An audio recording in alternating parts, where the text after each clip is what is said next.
Hey, Onate. This is my third video. Hope you're having a wonderful, blessed day and staying safe in this pandemic. So, the third video for the third team in the AFC South I'm going to be talking about. So, talking about the Indianapolis Colts in this video.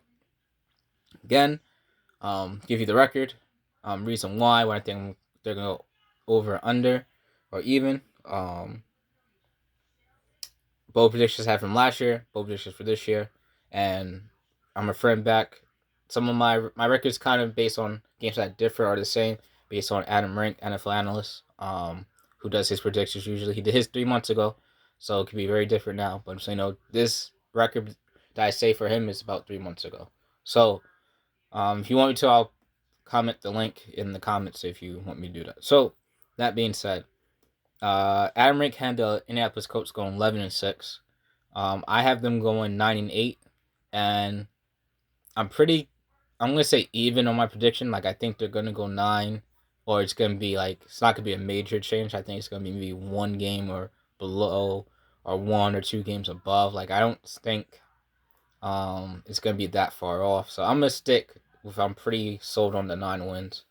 I'll give you my reason why. So my reason why is injuries has already been a big issue for the Colts this preseason.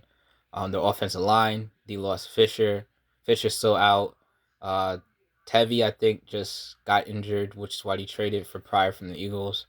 Um, Wentz was injured, had foot surgery, looked like he's coming back, and now he's off for COVID um, protocol. So, because of those reasons, I just think this team is already starting with a bit of a um, handicap and kind of off on the wrong step a little bit. Even Quentin Nelson, I think he spent most of the preseason kind of banged up and injured. So the offensive line being banged up, um, from being a Philadelphia Eagles fan and seeing how that did our team kind of over last season, it's not a good start when your offensive line is already banged up in the preseason. So this team has one of the top um, offensive lines in the league, and I think that's has to do a big deal with their success.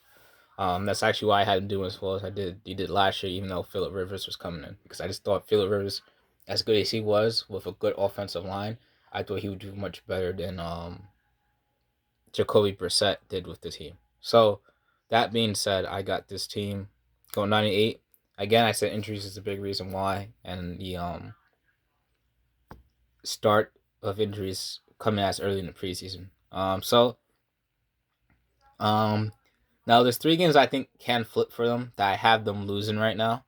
I had them losing against Seattle, had them losing against Arizona, had them losing against Miami. There's only 3. Those are the only 3 potential losses I think that they could potentially flip to a win, which would change them from 98 to 12-5, or pretty much 12-5. I think it's their ceilings, pretty much is what I'm saying. And I think right now their bottom is 9-8. I would be shocked if they go below that. So, both predictions I had for them last year.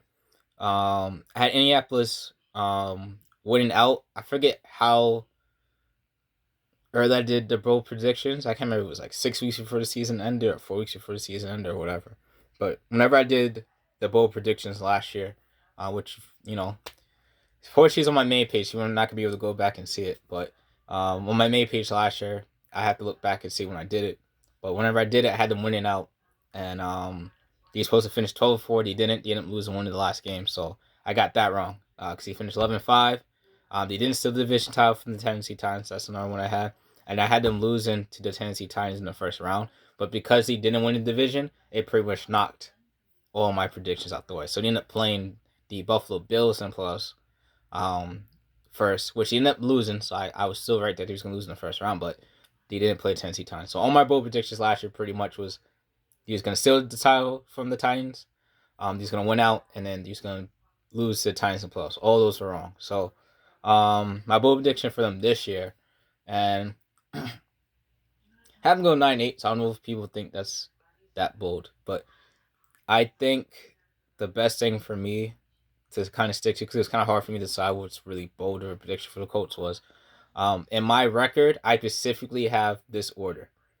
I have the Colts losing their first 5 games, so they're going to start 0-5, and this is when they're going to start panicking with the Colts and everything.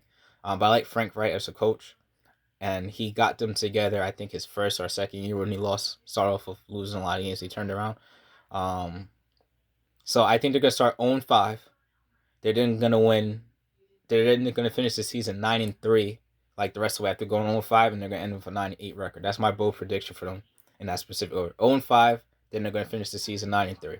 So I think Carson Wentz turns it on in the second half. I think it's gonna take him a while to get adjusted and turn it on. But second half, I got him turning it on and looking pretty good. So that's my bold prediction. Sorry, that's my prediction for the Indianapolis Colts. So comment your thoughts down if you're a Colts fan. Again, just ask you guys give me the same respect I give out. So give me your thoughts down below.